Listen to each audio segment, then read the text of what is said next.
Video we'll talk through using negative exponents. In order to rewrite so that an exponent becomes positive, you just simply need to rewrite the base, but you need to write the reciprocal of the base. So a basic example would be b raised to the power of -1. To write that so that the exponent's positive, it would be 1 over b. 5 to the -1 would be 1 over 5. 2 to the -1 would be 1 over 2. And if the base is a fraction, I would write the reciprocal of that fraction, and then the power would become positive. So the basic property, if I have x to the -a, to rewrite that so that the a becomes positive, it's just going to be 1 over x raised to the power of a. The power of a stays with the variable, but it becomes positive when it's written on the other side of the fraction bar. So something like number 1, number 2, the 2 doesn't change, it just becomes positive. And in number 3, it's okay for the coefficient to be negative. And if the instructions ask you to rewrite so that all the exponents are positive, that's what the expression for number 3 would look like. Let's do a few of the problems together.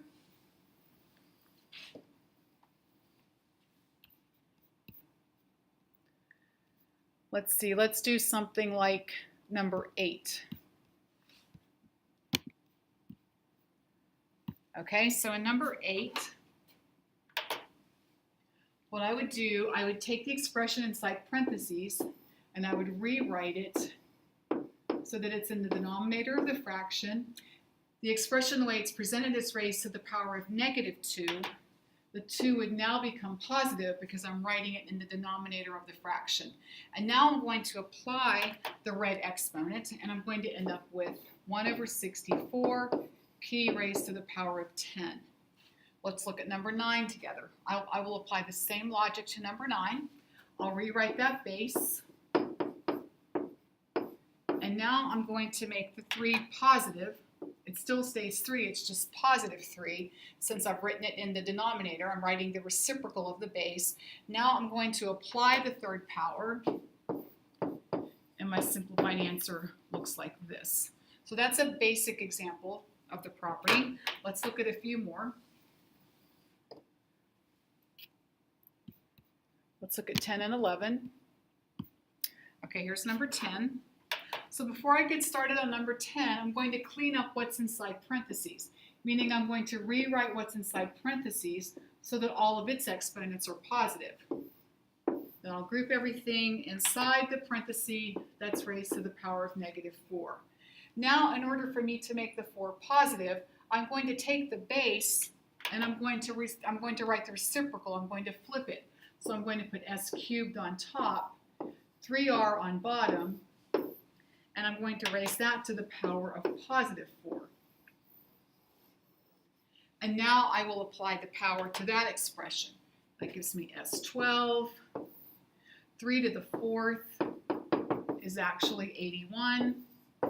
And then I would have r to the 4th in the denominator. So that would be my simplified answer for number 10. Let's look at number 11.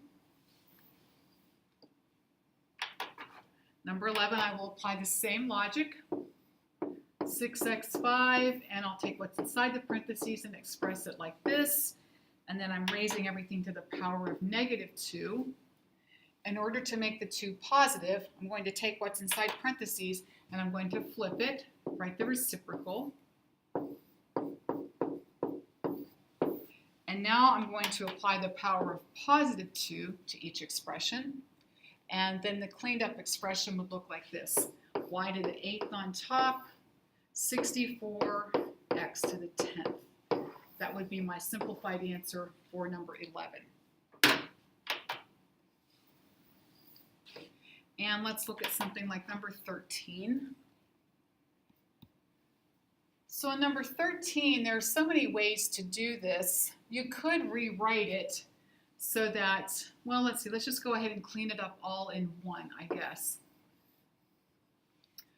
I've got a -2 with the c on top. If I bring that down to the bottom to join the c7 that's on the bottom, it would just be like adding 2 to the 7 that were already down there.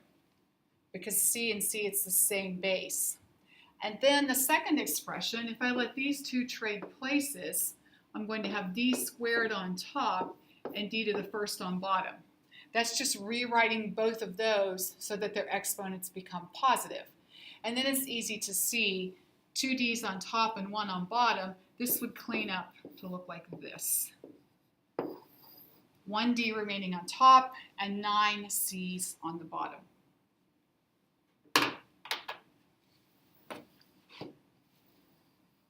And let's see, let's look at number 15 on the video.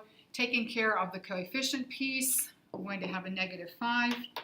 -10 divided by 2 is positive, or -5 rather. And I've got 2 m's on top and 3 on the bottom, so I would have 1 left over in the denominator.